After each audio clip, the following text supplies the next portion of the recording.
사도행전 25장. 베스도가 부임한 지 3일 뒤에 가이사랴에서 예루살렘으로 올라가자 대제사장들과 유대 지도자들이 그 앞에 나와 바울에 대해 고소했습니다. 그들은 자기들에게 호의를 베푸는 셈치고 바울을 예루살렘으로 이송해 달라고 베스도에게 강력하게 요청했습니다. 이송 도중 매복하고 있다가 그를 죽이려고 준비하고 있었던 것입니다. 베스도가 대답했습니다. 바울이 가이사랴에 묶여 있고 나도 이제 곧 그곳으로 갈 것이니 그에게 무슨 잘못이 있다면 너희 지도자들 몇몇이 나와 함께 가서 그곳에서 고소하도록 하라. 8일에서 10일 정도 그들과 함께 지내고 난 베스도는 가이사랴로 내려갔고 이튿날 재판을 소집해 바울을 자기 앞에 데려오라고 명령했습니다.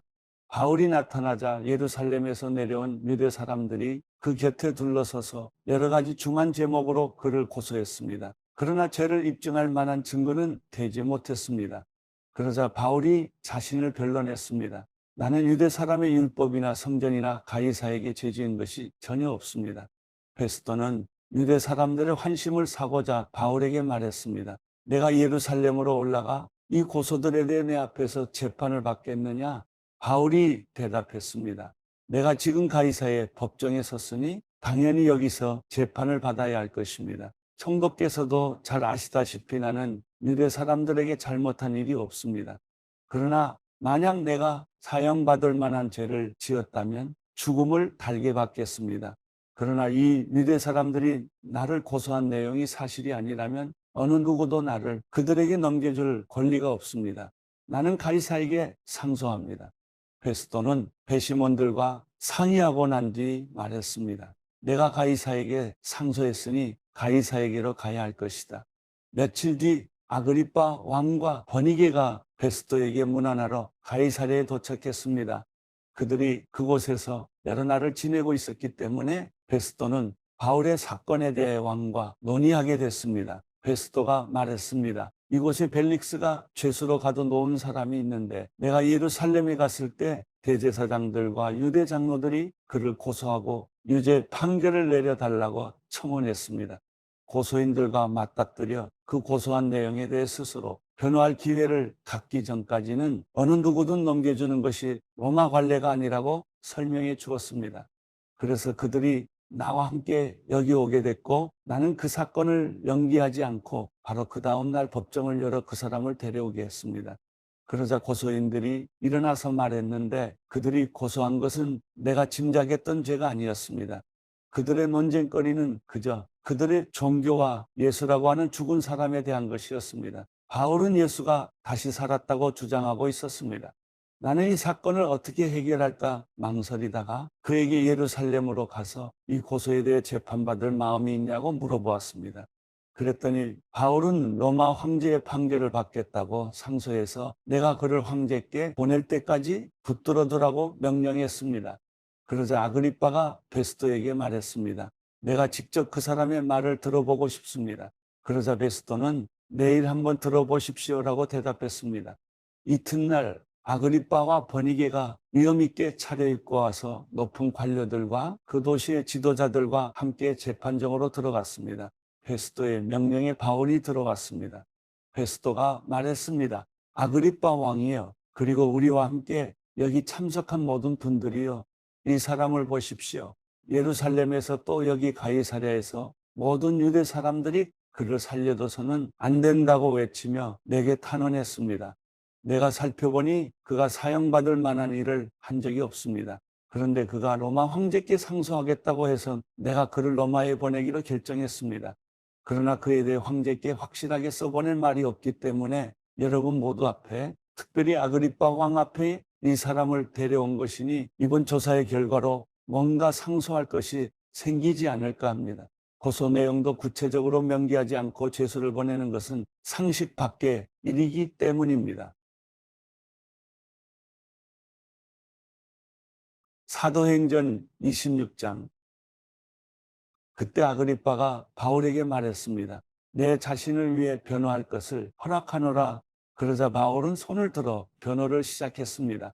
아그리빠 왕이여, 제가 오늘 당신 앞에 서서 유대 사람들의 모든 모함에 대해 저 자신을 변호하게 된 것을 다행으로 여깁니다.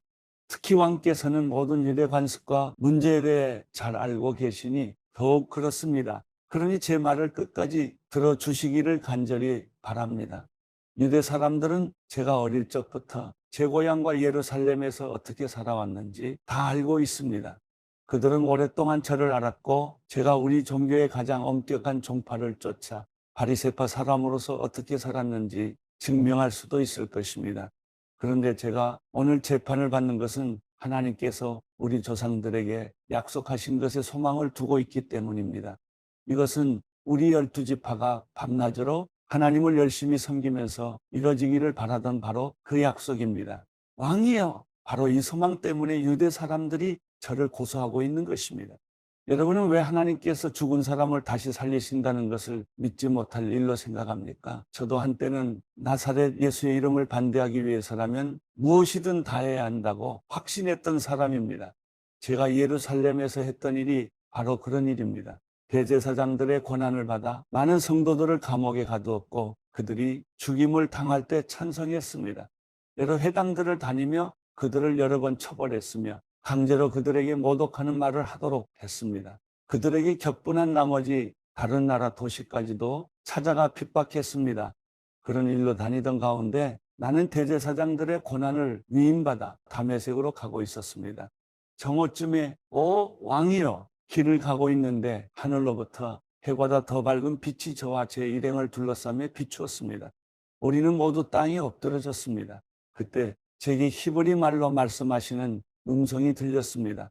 사울아, 사울아, 내가 왜 나를 핍박하느냐? 가시채찍을 뒷발질해 봐야 나만 다칠 뿐이다. 그래서 제가 물었습니다. 주여, 당신은 누구십니까? 그러자 주께서 대답하셨습니다. 나는 네가 핍박하는 예수다. 이제 일어나 똑바로 서거라. 내가 내게 나타난 것은 너를 내 일꾼으로 삼아 내가 본 것과 앞으로 내가 내게 보여줄 것을 사람들에게 증언하도록 하기 위함이다. 내가 이 백성과 이방 사람들에게서 너를 구원해 이방 사람들에게로 보낼 것이다. 이제 너는 그들의 눈을 뜨게 하고 그들을 어둠에서 빛으로 사탄의 권세에서 하나님께로 돌아오게 해 그들이 죄 용서를 받고 나를 믿어 거룩하게 된 사람들 가운데 기업을 얻게 할 것이다. 아그리빠 왕이여, 그래서 저는 하늘에서 보여주신 이 환상에 거역하지 않고 먼저 다메섹 사람들에게, 다음으로 예루살렘 사람들과 온 유대 사람들에게, 그리고 이방 사람들에게까지 그들이 회개하고 하나님께 돌아와 회개에 합당한 행동을 보이라고 선포했습니다. 바로 이 때문에 유대 사람들이 성전에서 저를 붙잡아 죽이려고 했던 것입니다. 그러나 저는 바로 이날까지 하나님의 도움을 받아왔기에 여기 서서 높고 낮은 모든 사람들에게 증언하고 있는 것입니다. 저는 모세와 예언자들이 앞으로 일어나리라고 예언한 것 외에는 아무것도 말하지 않았습니다. 그것은 그리스도께서 고난을 당하셔서 죽은 사람들 가운데 가장 먼저 부활하심으로 이스라엘 백성과 이방 사람들에게 빛을 선포하시리라는 것입니다. 바울이 이같이 말하자 베스도가 바울의 변호를 가로막으며 소리쳤습니다. 바울아, 내가 미쳤구나. 내 많은 학식이 너를 미치게 했구나. 바울이 대답했습니다. 베스도 각하, 저는 미치지 않았습니다. 제가 드리는 말씀은 사실이며 제정신으로 하는 말입니다. 왕께서는 이 사실을 알고 계시므로 제가 거리낌 없이 말할 수 있습니다. 이것은 어느 한 구석에서 일어난 일이 아니기 때문에 어떤 것 하나라도 왕께서 모르고 넘어가셨을 리 없다고 저는 확신합니다. 아그리빠 왕이여, 예언자들을 믿으십니까? 왕께서 믿으시는 줄 제가 압니다. 그러자 아그리빠가 바울에게 말했습니다. 내가 이 짧은 시간에 나를 그리스도의 사람으로 만들 수 있다고 생각하느냐? 바울이 대답했습니다. 짧은 시간이든 긴 시간이든 왕뿐 아니라 오늘 제 말을 듣고 있는 모든 분들이 이 쇠사슬을 제외하고는 저처럼 되기를 하나님께 기도합니다. 그러자 아그리빠 왕이 일어났고 베스도 총독과 번이게 그리고 그들과 함께 앉아있던 사람들도 다 일어났습니다. 그들은 밖으로 나가면서 이 사람은 사형이나 징역을 받을 만한 일은 하지 않았다라고 서로 말했습니다. 아그리빠는 베스도에게 이 사람이 황제께 상소하지만 않았더라도 석방될 수 있었을 것이요 라고 말했습니다.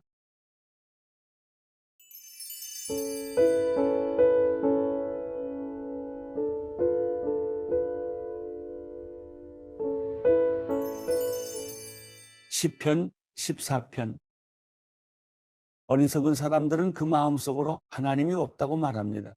그들은 썩었고 가증스러운 죄악을 저지른 사람들이며 선을 행하는 사람이라고는 하나도 없습니다. 여호와께서 하늘에서 사람의 자손들을 내려다보시며 지각이 있는 사람이 있는지 하나님을 찾는 사람이 있는지 살펴보셨지만 모든 이들이 곁길로 돌아섰고 다 함께 썩어 선을 행하는 사람이라고는 없으니 정말 하나도 없습니다. 악을 행하는 사람들아 무지해서 그러느냐? 그들이 내 백성을 떡 먹듯 삼키고 나 여호와를 부르지도 않는구나. 하나님이 의인의 세대와 함께 계시니 거기서 악한 사람들은 두려움에 사로잡혔습니다. 너희가 가난한 사람의 계획을 비웃었지만 오직 여호와께서 그들의 피난처가 되시리라. 오 이스라엘의 구원이 시온에서 나오게 하소서. 여호와께서 그 포로된 백성을 자유롭게 하실 때 야곱이 즐거워하고 이스라엘이 기뻐할 것입니다.